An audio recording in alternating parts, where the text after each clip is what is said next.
എന്തുകൊണ്ടാണ് അട്ടപ്പാടിയോട് ഇത്രയും സ്നേഹം വന്നത് ഒരു തിരുവനന്തപുരത്തുകാരന്?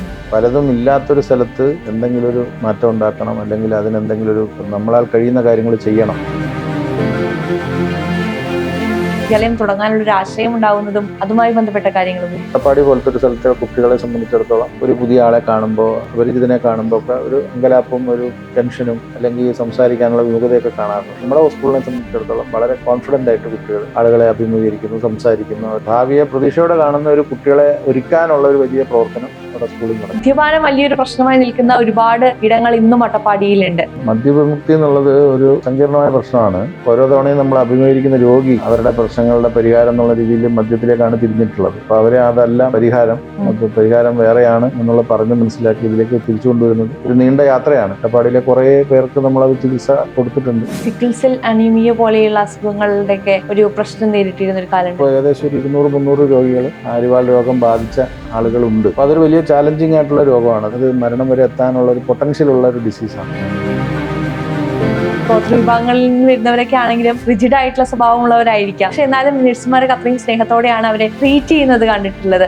വിവേകാനന്ദ മെഡിക്കൽ മിഷന്റെ ട്രസ്റ്റീസ് എന്ന് പറഞ്ഞ് ഞങ്ങളൊരു 25 പേരുണ്ട്. പക്ഷെ അതിൽ കവിഞ്ഞ് വീണ്ടും ഒരു 100-150 ട്രസ്റ്റീസും കൂടെ ഉണ്ട് നമുക്ക്. കാരണം നമ്മുടെ സ്റ്റാഫ് എല്ലാവരും തന്നെ അത്രത്തോളം തന്നെ ഈ സ്ഥാപനത്തെ സ്വന്തമായി കണ്ട് പോയ ആൾ തിരിച്ചു വന്ന് വീണ്ടും സഹായിക്കാനും ഒക്കെ ആയിട്ട് ഒരുപാട് പേര് മനസ്സ് കാണിക്കാറുണ്ട്. ഇപ്പോൾ ഈ വിവേകാനന്ദ മിഷൻ തുടങ്ങുന്ന സമയത്തിൽ നിന്ന് ഇപ്പോൾ 2025 എത്തി നിൽക്കുമ്പോൾ എന്തൊക്കെ മാറ്റങ്ങളാണ് സാങ്കേതികമായി വരുത്തിയിട്ടുള്ളത്? അതുപോലെ പുതിയതായി വന്നിട്ടുള്ള കാര്യങ്ങൾ എന്തൊക്കെയാണ്? ആദ്യം നമ്മളൊരു ചികിത്സാ കേന്ദ്രം ആരംഭിക്കുമ്പോൾ അതൊരു 10 ബെഡുള്ള ഒരു സെൻ്റർ ആയിരുന്നു. ഒരു OP, ഫാർമസി, ലാബ്, പിന്നെ 10 ബെഡ്സ് ഉള്ള ഒരു സൗകര്യം. അപ്പോൾ അതിൽ അത്രയ്ക്കുള്ള സൗകര്യങ്ങൾ. പിന്നെ ക്രമേണ നമ്മൾ ECG, എക്സ്റേ അങ്ങനെയുള്ള സൗകര്യങ്ങളൊക്കെ കൊണ്ടുവന്ന്, അൾട്രാസൗണ്ട് സ്കാനിങ് മെഷീൻ, EEG അങ്ങനെ ഒരുപാട് ഫെസിലിറ്റീസ് കൊണ്ടുവന്നു. ഓപ്പറേഷൻ തിയേറ്റർ കൊണ്ടുവന്നു. ഓപ്പറേഷൻ തിയേറ്ററിൽ തന്നെ ലാപ്രോസ്കോപ്പി, അതുപോലെ മെഡിക്കൽ എൻഡോസ്കോപ്പി, ലാബ് തന്നെ എല്ലാത്തരം ടെസ്റ്റുകളും ചെയ്യാനുള്ള ഒരു വളരെ വൈഡ് റേഞ്ച് ഓഫ് എക്യുപ്മെൻറ്റ്സ് കൊണ്ടുവന്നു. പിന്നെ ഓർത്തോപെഡിക് സർജറിക്കുള്ള സൗകര്യങ്ങൾ, ENT ഓപ്പറേഷനുള്ള സൗകര്യങ്ങൾ, അങ്ങനെയുള്ള വിവിധ എക്യുപ്മെൻറ്റ്സും അങ്ങനെയുള്ള ഒരുപാട് സൗകര്യങ്ങൾ കൊണ്ടുവന്നിട്ടുണ്ട്. അതുപോലെ ICUവിന് വേണ്ടിയിട്ടുള്ള മോണിറ്ററിങ്, വെന്റിലേറ്റർ, അതുപോലെ ഡീഫിബ്രിലേറ്റർ, അങ്ങനെയുള്ള ഒരു മോഡേൺ ഹോസ്പിറ്റലിന് ആവശ്യമായ ഒരുപാട് ഒരു നല്ല ശതമാനം എക്യുപ്മെൻറ്റ്സും അത് വെൽ മെയിൻറ്റൈൻഡ് ആയിട്ട് അത് യൂസ് ചെയ്യാനുള്ള ഒരു ടെക്നിക്കൽ ടീമും നമ്മുടെ കൂടെ അത് കാലങ്ങൾ കൊണ്ട് ഡെവലപ്പ് ചെയ്യാൻ സാധിച്ചിട്ടുണ്ട്. അപ്പോൾ എപ്പോഴും നമ്മൾ ഒരു നല്ല ക്വാളിറ്റിയുള്ള എക്യുപ്മെൻറ്റ്സ് ആണ് നമ്മൾ മേടിക്കുന്നത്. കാരണം അത് 10 വർഷം 15 വർഷം നമുക്ക് നമ്മുടെ കൂടെ ഉണ്ടാവണം എന്നുള്ളത് കൊണ്ട് അങ്ങനെയുള്ള ഒരു ഫ്രണ്ട് ലൈൻ എക്യുപ്മെൻറ്റ്സ് ആണ് എപ്പോഴും വാങ്ങുന്നത്. അപ്പോൾ അത് ഇതുവരേക്കും നമുക്കത് വളരെ നല്ല ഈ പ്രത്യേകിച്ച് ഇതുപോലത്തെ ഒരു സംഭവത്തിന് ചികിത്സിക്കാൻ വേണ്ടി ഒരുപാട് ഉപകാരപ്പെട്ടിട്ടുണ്ട്. ഇപ്പോൾ നമ്മൾ ഇവിടെ ഈ സിക്കിൾ സെൽ അനീമിയ പോലെയുള്ള അസുഖങ്ങളുടെയൊക്കെ ഒരു പ്രശ്നം നേരിട്ടിരുന്ന ഒരു കാലം ഉണ്ടല്ലോ, ആ കാലഘട്ടം എങ്ങനെയായിരുന്നു? അല്ല, അത് സിക്കിൾ സെൽ എന്നുള്ളത് ഒരു കറണ്ട് ഇപ്പോഴും സജീവമായിട്ട് തന്നെ പ്രശ്നമുള്ള ഒരു രോഗമാണ്. അപ്പോൾ മുമ്പ് ഒരു 10-20-15 കൊല്ലം മുമ്പ് നമ്മൾ നോക്കുമ്പോൾ ഒരു 100-ൽ താഴെയുള്ള രോഗികളായിരുന്നു സിക്കിൾ സെൽ ഡിസീസ് അനുഭവപ്പെട്ടിരുന്നത്. ഇപ്പോൾ അത് അവരുടെ കുട്ടികൾ അവർ കല്യാണം കഴിച്ച് പിന്നെ അടുത്ത തലമുറയ്ക്കും കൂടി ഒരു വലിയ നമ്പർ അത് കൈമാറിയിട്ടുണ്ട് എന്നുള്ളതുകൊണ്ട് ഇപ്പോൾ ഏകദേശം ഒരു 200-300 രോഗികൾ ആര്യവാൾ രോഗം ബാധിച്ച ആളുകളുണ്ട്. സിക്കിൾ സെൽ ഡിസീസ് എന്ന് പറഞ്ഞിട്ടുള്ള രോഗമായിട്ടുണ്ട്.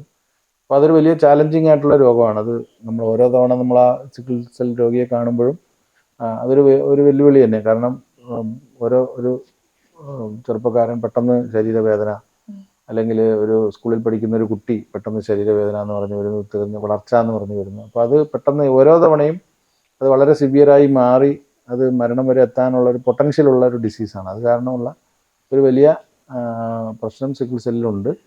അപ്പോൾ അത് രോഗം ചികിത്സിക്കുന്നതിനേക്കാളും ശരിക്കും എളുപ്പം ചെയ്യാൻ പറ്റുന്നത് ഈ രോഗം അടുത്ത തലമുറയ്ക്ക് കൊടുക്കാതിരിക്കാൻ വേണ്ടിയിട്ടുള്ള ഒരു അവയർനെസ്സും അതിനനുസരിച്ച് വിവാഹം കഴിക്കുന്ന സമയത്തുള്ള ഒരു ചെറിയ ശ്രദ്ധയും ഉണ്ടെങ്കിൽ ശരിക്കും പുതിയ രോഗികൾ ഉണ്ടാവാതിരിക്കാൻ സാധിക്കും. ശരിക്കും കേന്ദ്ര ഗവൺമെൻറ് ഒരു വലിയ അംബീഷ്യസ് ആയിട്ട് 2047 അരിവാൾ രോഗം ഇല്ലാതാക്കാൻ വേണ്ടിയിട്ടുള്ള ഒരു വലിയ സ്കീം, ഒരു പ്രോജക്റ്റ് വന്നിട്ടുണ്ട്. അപ്പോൾ അതിൻ്റെ പ്രവർത്തനങ്ങൾ ഇപ്പോൾ പല ഭാഗത്തും നടന്നു വരുന്നു. അപ്പോൾ നമ്മളും അതിൻ്റെ ഭാഗമാണ്. പലതരത്തിലും ഇതിനെ സ്ക്രീൻ ചെയ്യാനും പിന്നെ സ്ക്രീനിങ് ചെയ്ത് രോഗികളായിട്ടുള്ളവർക്ക് മരുന്ന് കൊടുക്കുക, പെയിൻ വരാതിരിക്കാനുള്ള മരുന്ന് കൊടുക്കുക, അങ്ങനെയുള്ള കാര്യങ്ങൾ നമ്മൾ ചെയ്യുന്നുണ്ട്. അതിന് വേണ്ടിയിട്ടുള്ള ടെസ്റ്റിംഗ് ഫെസിലിറ്റി ഒക്കെ നമ്മുടെ ഹോസ്പിറ്റലിൽ ഉണ്ട്. ഇപ്പൊ എത്രത്തോളം സർജറികൾ നടക്കുന്നുണ്ട് നമ്മുടെ ആശുപത്രിയിൽ ഒരു മാസത്തിലൊക്കെ? ഒരു മാസം ഒരു 15 മുതൽ 20 വരെ സർജറികൾ നടക്കുന്നുണ്ട്. ഈ വിവിധ ഓർത്തോപീഡിക്സ്, ഗൈനക്കോളജി, അതുപോലെ ജനറൽ സർജറി, അതുപോലെ ENT, അങ്ങനെയുള്ള വിവിധ സർജറികൾ നടക്കുന്നുണ്ട്. ഇപ്പൊ ഇന്ന് നമ്മളൊരു വീട്ടിൽ പോയിട്ടുണ്ടായിരുന്നു. അപ്പൊ അവിടെ ചെന്നപ്പോ ആ വീട്ടിലെ അമ്മ പറയുകയുണ്ടായി, വീട്ടില് സാമ്പത്തിക പ്രശ്നങ്ങളൊക്കെ കാരണം ഭർത്താവ് മദ്യപിക്കാൻ തുടങ്ങി. അപ്പൊ അങ്ങനെ മദ്യപാനം വലിയൊരു പ്രശ്നമായി നിൽക്കുന്ന ഒരുപാട് ഇടങ്ങൾ ഇന്നും അട്ടപ്പാടിയിലുണ്ട്.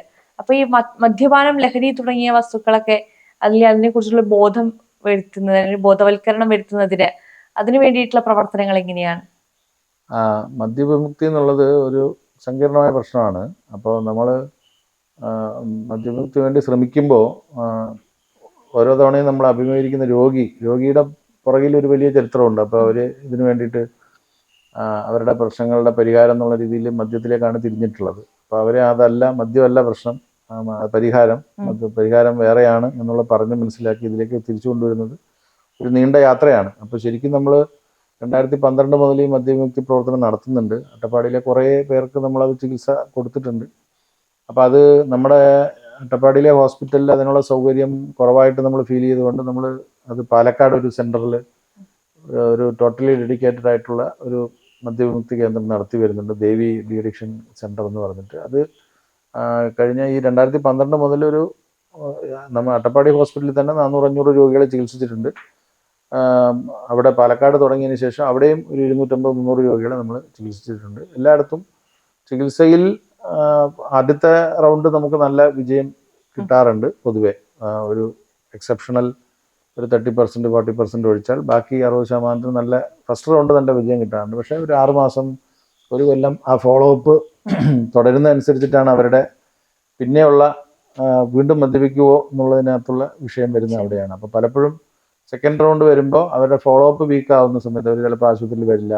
എനിക്കിതെല്ലാം ശരിയായി, ഇനി ഞാൻ വിചാരിച്ചാൽ കൺട്രോൾ ചെയ്യാൻ പറ്റും എന്ന് വിചാരിക്കുന്ന സമയത്താണ് അവർ വീണ്ടും പോയി മദ്യപിക്കുന്ന ഒരു അവസ്ഥ വരുന്നത്. അപ്പോൾ ജീവിതത്തിൽ പിന്നെയും പുതിയ ചാലഞ്ചസ് വരുന്ന സമയത്ത് അതിനെ അവർ വീണ്ടും മദ്യത്തിലൂടെയാണ് അതിനെ നേരിടാൻ ശ്രമിക്കുന്നത്. അപ്പോൾ അങ്ങനെ ഒരു പ്രശ്നം നമ്മൾ കാണാറുണ്ട്.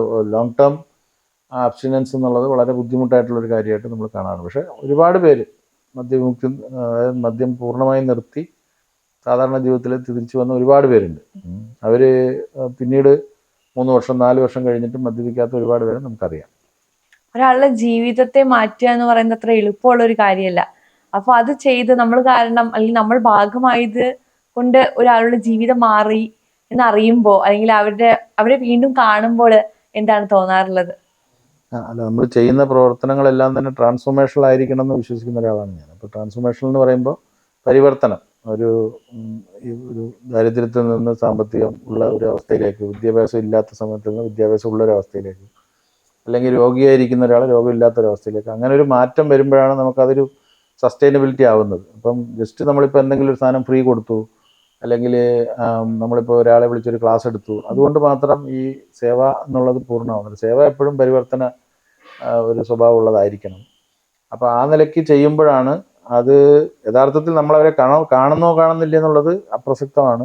അങ്ങനെ അവർ നല്ല രീതിക്ക് അവരുടെ ജീവിതം മുന്നോട്ട് പോകുന്നു, അവർ നല്ല ജോലിക്ക് പോകുന്നുണ്ട്, അല്ലെങ്കിൽ അവരുടെ അസുഖം മാറി ഇന്നിപ്പോൾ അവർ ഒരു കുട്ടികളൊക്കെ തന്നെ വളരെ നല്ല രീതിയിൽ അടുത്ത ഒരു ഘട്ടത്തിലേക്ക് പോയി എന്നൊക്കെ അറിയുമ്പോൾ തന്നെ അത് വലിയൊരു സന്തോഷം ഉണ്ടാക്കുന്ന ഒരു കാര്യമാണ്. അപ്പോൾ നമ്മൾ ഈ ചെയ്യുന്ന കാര്യങ്ങളുടെ ഒരു ശരിക്കും ഒരു പൂർണ്ണത എന്ന് പറയുന്നത് അങ്ങനെയുള്ള, നമുക്ക് അറിഞ്ഞാൽ മാത്രം മതി, അവരെ കാണുക, സംസാരിക്കുക, അഭിനന്ദിക്കുക ഒന്നും ചെയ്യണമെന്നില്ല. അതൊരു വലിയ ഒരു കാര്യമാണ്. ഇപ്പൊ നമ്മൾ ഹോസ്പിറ്റലിൽ ഇപ്പൊ 2 ദിവസമായിട്ട് വരുന്നുണ്ട്. അപ്പൊ നമുക്ക് അവിടെയുള്ള ഇപ്പൊ നഴ്സുമാരാണെങ്കിലും അല്ലെങ്കിൽ മറ്റു ഡോക്ടർമാരാണെങ്കിലും നമുക്ക് ആ ഒരു സ്നേഹത്തോടു കൂടിയുള്ള ഒരു പരിചരണം എന്ന് പറയുന്നത് അത് വലിയൊരു കാര്യമാണ്. കാരണം ഇപ്പൊ ഈ ഗോത്ര വിഭാഗങ്ങളിൽ നിന്ന് വരുന്നവരൊക്കെ ആണെങ്കിലും അവർ അത്രത്തോളം എപ്പോഴും സ്നേഹത്തോടെ പെരുമാറണം എന്നില്ല, കുറച്ചുകൂടി റിജിഡ് ആയിട്ടുള്ള സ്വഭാവമുള്ളവരായിരിക്കാം. പക്ഷെ എന്നാലും നഴ്സുമാരൊക്കെ അത്രയും സ്നേഹത്തോടെയാണ് അവരെ ട്രീറ്റ് ചെയ്യുന്നത് കണ്ടിട്ടുള്ളത്. അപ്പൊ അതുകൂടി വിവേകാനന്ദ മിഷന്റെ ഒരു സക്സസിന്റെ വലിയൊരു പോയിന്റ് അല്ലേ? അതെ, അതായത് ഞാൻ എപ്പോഴും പറയുന്ന ഒരു കാര്യവും വിശ്വസിക്കുന്ന ഒരു കാര്യവും, വിവേകാനന്ദ മെഡിക്കൽ മിഷൻ്റെ ട്രസ്റ്റീസ് എന്ന് പറഞ്ഞ് ഞങ്ങളൊരു 25 പേരുണ്ട്. പക്ഷേ ഒരു 30ഓളം പേരുണ്ട്. പക്ഷേ അതിൽ കവിഞ്ഞ് വീണ്ടും ഒരു 100-150 ട്രസ്റ്റീസും കൂടെ ഉണ്ട് നമുക്ക്. കാരണം നമ്മുടെ സ്റ്റാഫ് എല്ലാവരും തന്നെ അത്രത്തോളം തന്നെ ഈ സ്ഥാപനത്തെ സ്വന്തമായി കണ്ട് അതിനുവേണ്ടി കൂടുതൽ ബുദ്ധിമുട്ടുകൾ എടുത്ത് ഒരു കൂടുതൽ സമയം ജോലി ചെയ്യാനോ അല്ലെങ്കിൽ കൂടുതൽ സ്ട്രെയിൻ എടുത്ത് ജോലി ചെയ്യാനോ അല്ലെങ്കിൽ ആവശ്യമുള്ള സമയത്ത് പോയ ആൾ തിരിച്ചു വന്ന് വീണ്ടും സഹായിക്കാനോ ഒക്കെ ആയിട്ട് ഒരുപാട് പേര് മനസ്സ് കാണിക്കാറുണ്ട്. അത് ഒരു പക്ഷേ നമ്മൾ മറ്റ് സ്ഥാപനങ്ങളിൽ കൊടുക്കുന്ന ഒരു വലിയ വേതനം പോലെയുള്ളത് പോലും കൊടുക്കാതെയാണ് ഇങ്ങനെയുള്ള ഒരു കമ്മിറ്റ്മെൻ്റ് അവർ കാണിക്കുന്നത്. അപ്പോൾ അതുകൊണ്ട് അത് ഒരു വലിയ ഒരു ട്രസ്റ്റിഷിപ്പ്, ഈ പറയുന്ന നമ്മൾ ഓണർഷിപ്പ് എന്ന് പറയുന്ന പോലെ തന്നെ ഒരു ട്രസ്റ്റിഷിപ്പ് നമ്മൾ ഇത്രയും എംപ്ലോയീസ് ആയിട്ടുള്ളവർ കാണിക്കാറുണ്ട്. അപ്പോൾ അതുകൊണ്ട് തന്നെ ഈ ഇൻസ്റ്റിറ്റ്യൂഷൻ എന്ന് പറയുന്നത് എപ്പോഴും ഈ വനവാസി വിഭാഗത്തിലുള്ള ആളുകൾ വരുമ്പോൾ അല്ലെങ്കിൽ ആരായാലും രോഗിയായിട്ട് വരുന്ന സമയത്ത് അവരോട് സംസാരിക്കുന്നതും അവരെ പരിഗണിക്കുന്നതും ഒരു വലിയ VIP ആയിട്ട് കരുതുന്നതും അവർക്ക് വേണ്ട കാര്യങ്ങൾ കൊടുക്കാൻ വേണ്ടിയുള്ള ഒരു വ്യഗ്രത കാണിക്കുന്നതും ഒക്കെ തന്നെ അതാണ് ടോട്ടൽ അതിൻ്റെ ഈ ഒരു സേവനത്തിൻ്റെ മാറ്റ് കൂട്ടുന്നത്. അത് ഒരു വ്യക്തിയുടെ സംഗതി എന്നുള്ളതിനേക്കാൾ ഉപരി ഇത് മൊത്തത്തിലൊരു ടീം അങ്ങനെ ഒരു അവരുടെ മൊത്തം ബിഹേവിയറൽ ഒരു അപ്രോച്ചിൻ്റെ ഒരു സക്സസ് ആണ് നമ്മൾ വിവേകാനന്ദ മെഡിക്കൽ മിഷനിൽ കാണുന്നത്. ഇപ്പൊ വിവേകാനന്ദ മെഡിക്കൽ മിഷൻ തുടങ്ങുമ്പോൾ ഒരു ഒറ്റയാൾ ആയിട്ടുള്ള ഒരു പോരാട്ടത്തിനാണ് തുടക്കം കുറിക്കുന്നത്. അന്ന് സാധിക്കില്ല എന്ന് തോന്നിയ എന്തെങ്കിലും കാര്യങ്ങൾ ഇന്ന് സാധിച്ച് അഭിമാനത്തോടെ നിൽക്കുന്ന ഒരു സിറ്റുവേഷൻ ഉണ്ടോ ജീവിതത്തിൽ? തുടങ്ങിയത് ഒരാളായിട്ടല്ല, ഡോക്ടറായിട്ടാണ്. അതെ, കുറച്ച് ആൾക്കാരുടെ ഒരു ചെറിയൊരു ടീമാണ് നമ്മളിത് ആരംഭിച്ചത്. അപ്പോൾ അതിൽ നിന്ന് ആ ടീമിലേക്ക് കൂടുതൽ പേര് വന്നു. അപ്പോൾ അട്ടപ്പാടി പോലത്തെ ഒരു സ്ഥലത്ത് നമ്മൾ ഇവിടെ ഇരുന്നിട്ട് വലിയ ലക്ഷ്യങ്ങൾ വെക്കുന്ന സമയത്ത് ഒരു പക്ഷേ അപ്രാപ്യമെന്ന് തോന്നാവുന്ന പല കാര്യങ്ങളും, സ്ഥാപനത്തിൻ്റെ വളർച്ച അല്ലെങ്കിൽ നമ്മൾ എത്തിപ്പെടുന്ന മേഖലകൾ, അങ്ങനെ അല്ലെങ്കിൽ തുടങ്ങുന്ന പ്രോജക്റ്റുകളുടെ വലിപ്പം, ഇങ്ങനെയുള്ള പല കാര്യങ്ങളും അന്നൊരു പക്ഷേ അപ്രാപ്യമെന്ന് തോന്നുന്ന അല്ലെങ്കിൽ സാധിക്കില്ല എന്ന് വിചാരിക്കുന്നൊക്കെ ഇന്ന് പലത് സാധിച്ചിട്ടുണ്ട്. പല തരത്തിലുള്ള ഡെവലപ്മെൻറ്റ്സ് ഉണ്ടായിട്ടുണ്ട്. അപ്പോൾ അത് നമ്മുടെ ഒരു ടീമിൻ്റെ ഒരു കൊഹീസീവ്, അതായത് ഒരുമിച്ച് ചിന്തിക്കുക. ഇപ്പോൾ ഒരു ഉദാഹരണം പറഞ്ഞു കഴിഞ്ഞാൽ നമ്മൾ 2004 ട്രസ്റ്റ് രജിസ്റ്റർ ചെയ്യുന്നത്. അത് കഴിഞ്ഞ് ഇന്ന് വരെ 2005 മുതൽ ഇന്ന് വരെ 20 വർഷവും എല്ലാ മാസവും നമ്മൾ ട്രസ്റ്റ് മീറ്റിംഗ് കൂടുക, മാനേജിങ് കമ്മിറ്റി കൂടുക, അതിലെല്ലാവരും പങ്കെടുക്കുക. അത് അങ്ങനെ ഒരു റെഗുലർ അഫെയർ ആയിട്ട് കോവിഡ് സമയത്ത് പോലും ഓൺലൈനായിട്ടും അല്ലാതെ അപ്പോൾ അങ്ങനെയുള്ള ഒരു എല്ലാവരും അതിൽ ഇൻവോൾവ് ആണ്. അത് ഓരോരുത്തരുടെയും കപ്പാസിറ്റിക്ക് അനുസരിച്ചിട്ട് ഇൻവോൾവ് ആകാൻ പറ്റുള്ളൂ. ചിലർ സാധാരണക്കാരായിരിക്കും, ചിലർ കൃഷിപ്പണിക്കാരായിരിക്കും, ചിലർ പിന്നെ അവർ ജോലി ചെയ്യുന്ന അവരുടെ എഡ്യൂക്കേഷണൽ ബാക്ക്ഗ്രൗണ്ട്, സോഷ്യൽ ബാക്ക്ഗ്രൗണ്ടൊക്കെ വെച്ചിട്ട് ഓരോരുത്തർ. പക്ഷേ അതിൻ്റെ കമ്മിറ്റ്മെൻറ്റും അതിനുവേണ്ടി കൊടുക്കുന്ന സമയവും പുഷും അതിനുവേണ്ടി എടുക്കുന്ന പ്രയത്നം, അങ്ങനെ ഒരു ടീം എഫർട്ടിലാണ് നമുക്ക് പലതും ചെയ്യാൻ പറ്റിയത്. അപ്പോൾ അത് ഒരു പക്ഷേ ഒരാൾ പറയുകയാണ് നമുക്കിത് ചെയ്യാം, അത് വിജയിക്കും എന്ന് പറയുകയാണെങ്കിൽ അപ്പോൾ സാധാരണ നാട്ടിൻപുറത്ത് അതൊന്നും നടക്കില്ല എന്ന് പറഞ്ഞ് പിന്തിരിപ്പിക്കുകയാണ് പതിവ്. പക്ഷേ ഇവിടെ നമുക്കൊരു വളരെ പോസിറ്റീവായിട്ട് തന്നെ പല കാര്യങ്ങളും നമ്മൾ അങ്ങനെ ഏറ്റെടുത്ത് മുന്നോട്ട് പോയി. നമ്മുടെ വിദ്യാലയം, നമ്മുടെ കമ്മ്യൂണിറ്റി പ്രൊജക്ട്സ്, നമ്മുടെ ഹോസ്പിറ്റൽ, ഇതിനെല്ലാം തന്നെ ഒരു വലിയ വളർച്ചയ്ക്ക് കാരണം ഇങ്ങനെ ഒരു ടീം എഫർട്ടാണ്. ഇപ്പൊ വിദ്യാലയത്തെ കുറിച്ച് പറഞ്ഞപ്പോൾ നമുക്കറിയാം, വിദ്യാഭ്യാസം എന്ന് പറയുന്നത് ഏതൊരാളെ സംബന്ധിച്ചിടത്തോളം ഏറ്റവും പ്രധാനപ്പെട്ട ഒരു കാര്യമാണ്. അപ്പോൾ നമ്മുടെ ഇവിടെയുള്ള കുട്ടികൾക്ക് നല്ല നിലവാരത്തിലുള്ള അല്ലെങ്കിൽ അവരെ ഏറ്റവും കൂടുതൽ യോഗ്യരാക്കാൻ സാധിക്കുന്ന വിദ്യാഭ്യാസം എത്തിക്കുക എന്ന ഉദ്ദേശത്തോടെയാണ് നമ്മൾ വിദ്യാലയം തുടങ്ങുന്നത്. വിദ്യാലയത്തിന്റെ പ്രവർത്തനങ്ങൾ എങ്ങനെയാണ്? വിദ്യാലയം തുടങ്ങാനുള്ള ഒരു ആശയം ഉണ്ടാവുന്നതും അതുമായി ബന്ധപ്പെട്ട കാര്യങ്ങൾ കൂടി. വിദ്യാലയം 1992 ഇവിടെ ഒരു റിട്ടയർഡ് ഗവൺമെൻറ് ഉദ്യോഗസ്ഥൻ അദ്ദേഹം നടത്തിയിരുന്ന ഒരു വിദ്യാലയം സേവാഭാരതിയുടെ ഒരു ട്രസ്റ്റിന് കൈമാറുക ചെയ്തതാണ്. പിന്നീട് അത് ക്രമേണ വലുതായതിനൊരു ചെറിയ ബിൽഡിംഗ് വന്നു. 2010-11 വർഷത്തിലാണ് വിവേകാനന്ദ മെഡിക്കൽ മിഷൻ അത് ഏറ്റെടുക്കുന്നത്. അപ്പോൾ തുടങ്ങിയത് നമ്മളല്ല, പക്ഷെ അത് ആ സമയത്താണ് ഏറ്റെടുക്കുന്നത്. അന്ന് ഒരു 4ാം ക്ലാസ് വരെയുള്ള ഒരു വിദ്യാലയമായിരുന്നു. പിന്നീട് അത് ക്രമേണ അതിന് പലതരത്തിലുള്ള ഭൗതിക സാഹചര്യങ്ങൾ ഒരുക്കാനും പുതിയ സ്റ്റാഫിനെ എടുക്കാൻ, അങ്ങനെ ഒരുപാട് കാര്യങ്ങളിൽ നമ്മൾ ഒരു ട്രസ്റ്റ് എന്നുള്ള രീതിയിൽ അതിന് ഒരുപാട് പ്രാധാന്യം കൊടുത്ത് ഇപ്പോൾ അത് 10ാം ക്ലാസ് വരെയുള്ള ഒരു വിദ്യാലയമാണ്. ഒപ്പം തന്നെ ഒരുപാട് 600 കുട്ടികൾ പഠിക്കുന്ന വിദ്യാലയമാണ്.